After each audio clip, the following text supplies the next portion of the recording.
Hello everyone, welcome to join my English class. Guys, in this video you are going to join class 10th NCERT from first flight poem number 6 Amanda by Robin Klein.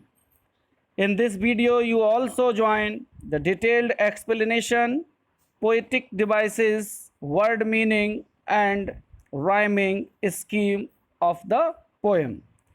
Guys, very first, let's join the theme of the poem.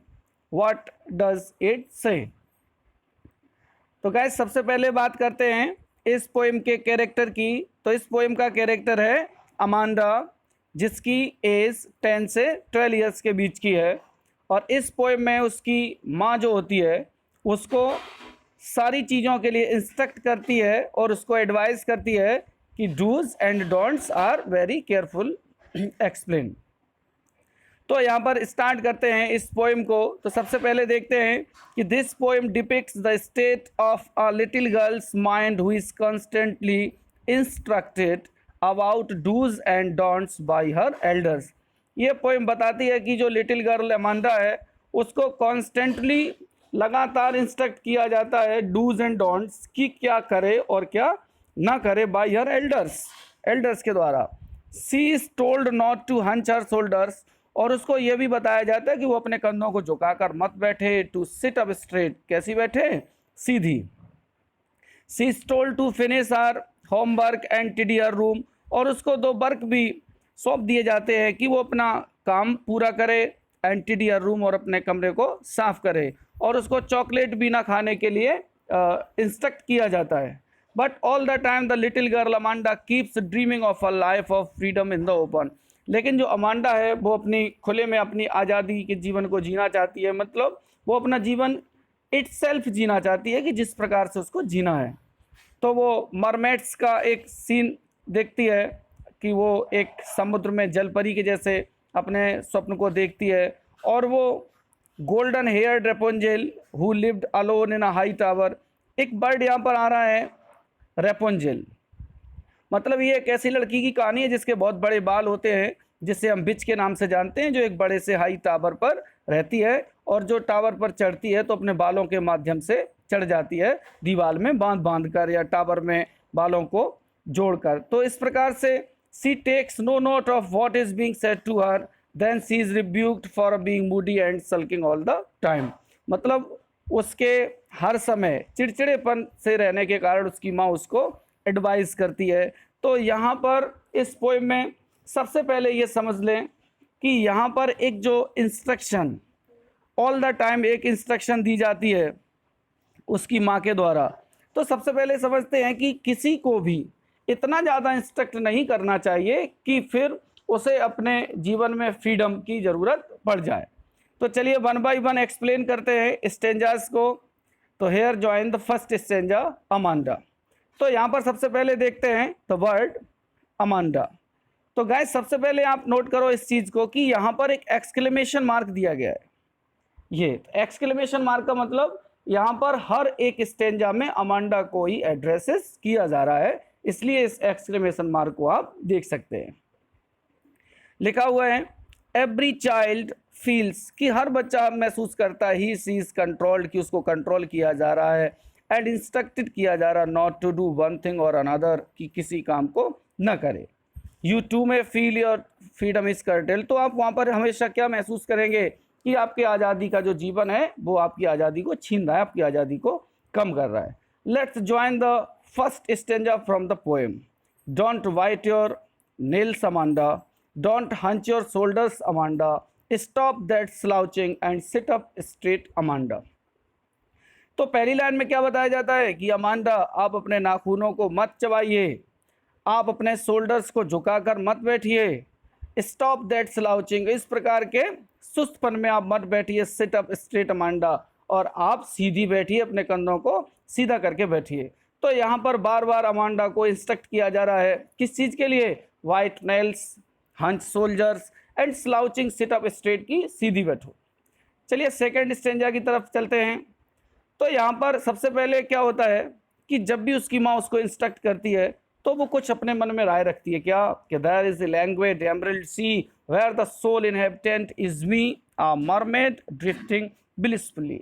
Language का मतलब क्या होता है, तो सबसे पहले language का मतलब होता है रिलैक्स्ड। तो सबसे पहले यहाँ पर हम देखते हैं लैंग्वेज, तो what is the mean of language, relaxed. तो अब यहाँ देखते हैं कि एमरल्ड सी का मतलब होता है समुद्र में जो पाया जाने वाला जो मोती होता है ग्रीन कलर का, वेयर द सोल जहां पर अकेली, inhabitant is me a mermaid, तो वो कैसे ही अपना जीवन जीना चाहती है, अ मरमेड जैसे कि एक जल परी, ड्रिफ्टिंग ब्लिसफुली जो अपने प्रवाह में खुशी खुशी जीना चाहती हो और बिल्कुल रिलैक्स्ड जीवन जीना चाहती है।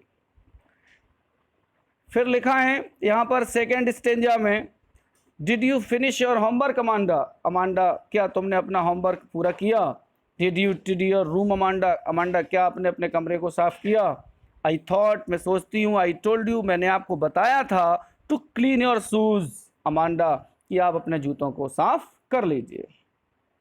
अमांडा अपने मन में क्या सोचती है, आई एम एन ऑर्फन, मैं अनाथ हूँ, रोमिंग द स्ट्रीट्स गलियों में अकेली घूम रही हूँ, निरुद्देश्य without having any aim, I patter soft dust with my hushed bare feet, और पैर कैसे मेरे, without slippers, the silence is golden. तो साइलेंस इज गोल्डन का मतलब क्या है कि वहाँ पर जो एक साइलेंस है, जो एक चुप है, जो क्वाइटनेस है, वो गोल्डन की जैसी महसूस हो रही है, एंड फ्रीडम इज स्वीट, और वहाँ की जो आज़ादी है वो मुझे अच्छी लगती है।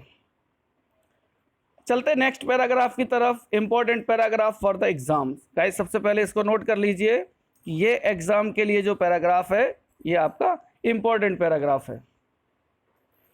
Do not eat that chocolate Amanda, Amanda इस चॉकलेट को मत खाओ, remember your acne Amanda, Amanda आप अपने मुहासे जो एक्ने हैं जो चेहरे पर, उनको ध्यान से देखो, will you please look at me, क्या तुम मेरी तरफ देखोगी, I am speaking to you Amanda, मैं आपसे ही कुछ बोल रही हूँ।